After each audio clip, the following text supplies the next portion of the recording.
Nous renversons les raisonnements et toute hauteur qui s'élève contre la connaissance de Dieu et nous amenons toute pensée captive à l'obéissance de Christ. 2 Corinthiens 10, verset 5. Tenez donc ferme, ayez à vos reins la vérité pour ceinture. Éphésiens 6, verset 14.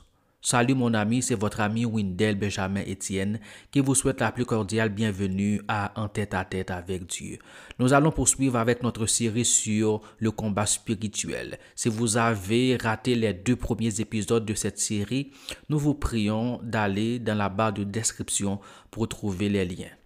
Nous allons dans cette vidéo parler de la vérité comme un élément, une arme essentielle faisant partie de l'armure spirituelle dont le chrétien doit se revêtir dans sa lutte spirituelle. La démangeaison d'entendre des choses agréables. Aujourd'hui, beaucoup de gens sont prêts à adhérer à tout et à avaler n'importe quel mensonge au lieu de croire à la vérité. Dès qu'il ne s'agit pas de Dieu ou de Jésus, on s'embarque. Nombreux sont ceux qui sont dominés par un esprit de mensonge et qui ont la démangeaison d'entendre des choses agréables. À force d'y insister, ils n'ont pas reçu l'amour de la vérité pour être sauvés. Voir 2 Timothée 4, verset 3 et 2 Thessaloniciens chapitre 2, verset 10 à 12. Vous faites ou vous ferez sans doute face à des gens qui essaieront d'attirer votre attention sur des théories bidons pour vous convaincre de croire aux mensonges. Beaucoup d'intellectuels noirs de notre époque ne cessent de clamer que le christianisme est une religion importée d'Europe. Certains même vont jusqu'à dire qu'un noir, africain ou afro-descendant n'a aucune raison d'être chrétien, se basant évidemment sur le passé colonial et le néocolonialisme présent. En réalité, rien ne peut justifier l'esclavage, en particulier l'esclavage moderne. Cependant, il est archi-faux de soutenir que la foi chrétienne ne fait pas partie du mode de vie et de la culture des Africains pour avoir été répandue en Afrique depuis le début de son expansion au 1er siècle. Nous pouvons évoquer la contribution inestimable de certains théologiens et doctrinaires africains comme Origène et Tertullien, pères de l'Église, dans la formulation et la compréhension des grandes doctrines de la Bible, notamment la Trinité. Sans vous accrocher à l'amour de la vérité pour ceinture, vous ne pourrez pas résister au flot de mensonges déversés sur le monde par l'ennemi. Versez-vous dans les Écritures, faites-en tous les jours l'objet de votre méditation, comme le dit le psalmiste dans le psaume 119, verset 97. La vérité qui sanctifie et qui libère. En Jean 17, verset 17, Jésus a intercédé auprès du Père en notre faveur en ces termes. Sanctifie-les par ta vérité, ta parole est la vérité. C'est l'une des plus ferventes requêtes de toute la Bible. La vérité est la vérité de Dieu. Elle sanctifie. En dehors de la vérité de l'Évangile, il n'y a pas lieu de parler de sanctification ou de sainteté. Paul a renforcé cette idée en Éphésiens 4, verset 24, lorsqu'il parle d'une sainteté que produit la vérité. C'est la vérité qui dicte le bon comportement du disciple de Jésus. Il est aussi vrai pour l'homme de science, sinon, comme l'a si bien dit Rabelais, science sans conscience n'est que ruine de l'âme. Voilà tout l'enjeu du relativisme. La Bible nous appelle fermement à prouver que nous sommes des disciples de Jésus en nous attachant indéfectiblement à la vérité.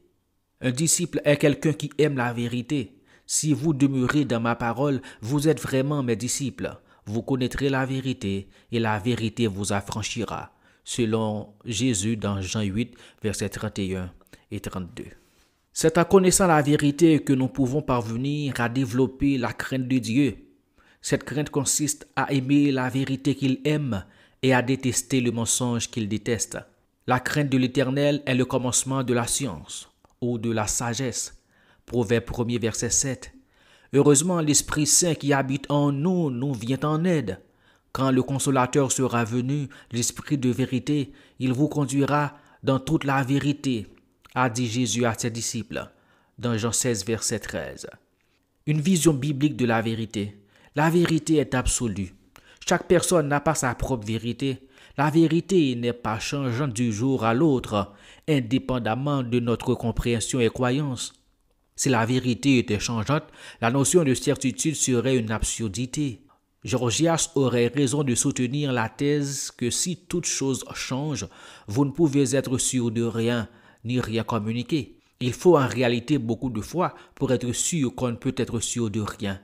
La vérité est absolue, mais non relative. Évidemment, la science repose sur des données factuelles.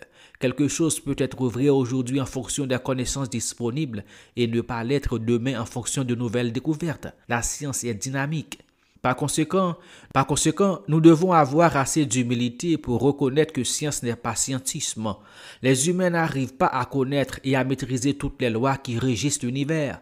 Personne ne peut affirmer avec certitude que la science pourra un jour résoudre tous les dilemmes que nous avons aujourd'hui. La vérité est objective. La vérité n'est pas le produit de l'imagination ou de la pensée humaine. En d'autres termes, la vérité n'est pas ce qui est conforme à nos pensées et sentiments. Si ce que je pense est vrai et ce que vous pensez l'est aussi, la vérité ne serait pas seulement relative, mais carrément inexistante.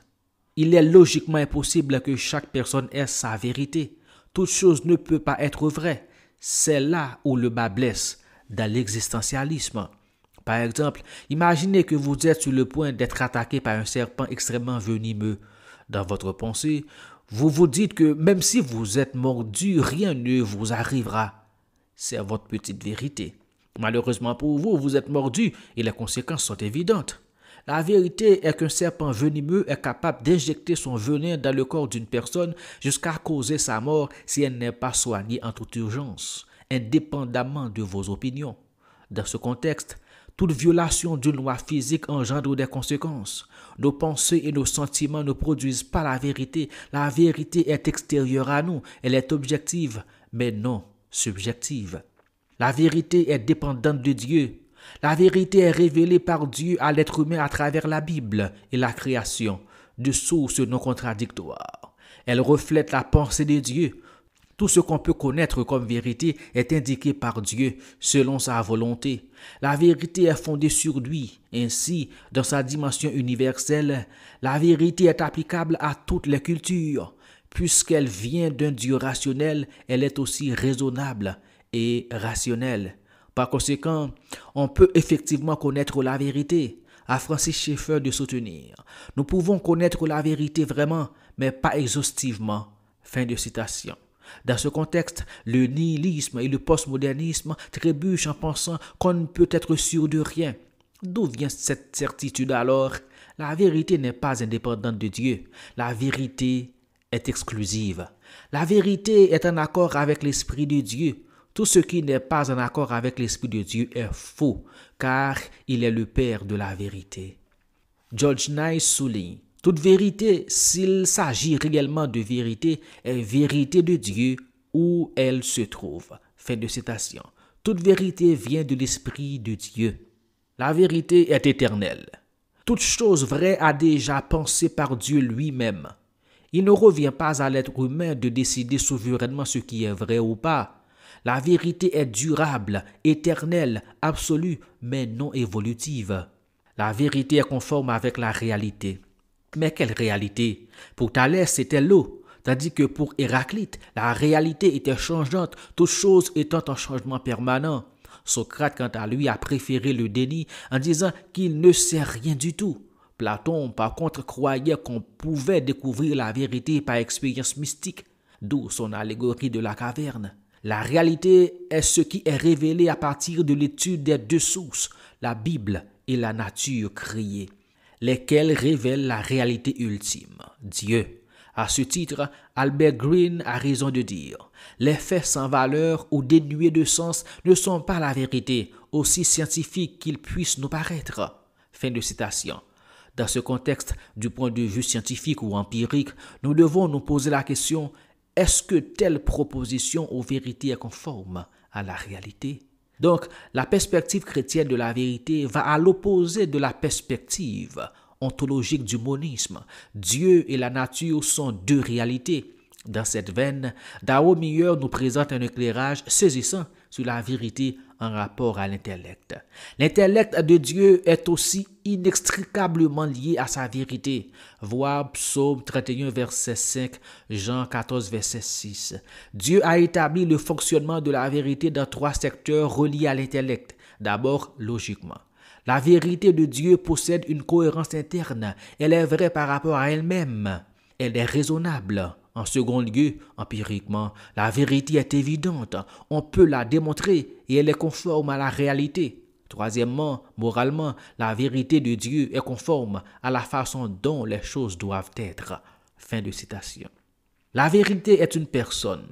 Jésus est celui qui est venu vivre parmi les humains pour montrer comment vivre une vie de vérité. Il a lui-même dit « Je suis la vérité ». Jean 14, verset 6. Il réclame l'exclusivité. Il n'est pas le type de prophète, ainsi parle l'Éternel. Il est la vérité personnifiée. Il n'y a aucune vérité qui ne pointe à Jésus.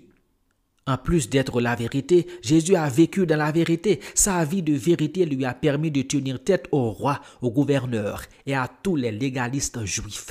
Toutes les prophéties de l'ancienne alliance concernant Jésus sont réalisées en lui, totalement ou partiellement. Tout ce que Jésus a dit le concernant est vrai. Il a donné des preuves qu'il est la vérité, comme dans le cas du sceptique Thomas après sa résurrection. Ainsi, nos convictions chrétiennes de la vérité doivent orienter toutes nos démarches, interprétations et lectures. En connaissant la vérité révélée, nous devenons libres et nous sommes prêts à mourir pour la défendre et renverser les faux raisonnements. Cité par Dahomey, Francis Schaeffer, dans The Great Evangelical Disaster, nous adresse cette noble invitation. La vérité exige la confrontation. Ce doit être une confrontation de l'amour, mais une confrontation néanmoins. Le monde évangélique, dans sa grande majorité, n'a pas pris part à la bataille. Voilà le grand désastre évangélique, l'incapacité à se lever pour défendre la vérité. L'Église évangélique s'est conformée à l'esprit du monde. Fin de citation. La connaissance de la vérité a des implications pratiques. Il s'agit d'une vie de foi basée sur des preuves et de relations de confiance avec Dieu, auteur de toute vérité, car la foi sans les œuvres est morte. Jacques 2, verset 17. Connaître la vérité, c'est la vivre. Il ne s'agit pas d'une simple connaissance intellectuelle bien structurée. Merci. Cet enseignement est tiré de mon livre « Faiseur de disciples ou faiseur d'aliénés », petit traité d'éducation chrétienne du nouveau disciple, disponible sur Amazon en version e-book, broché et relié.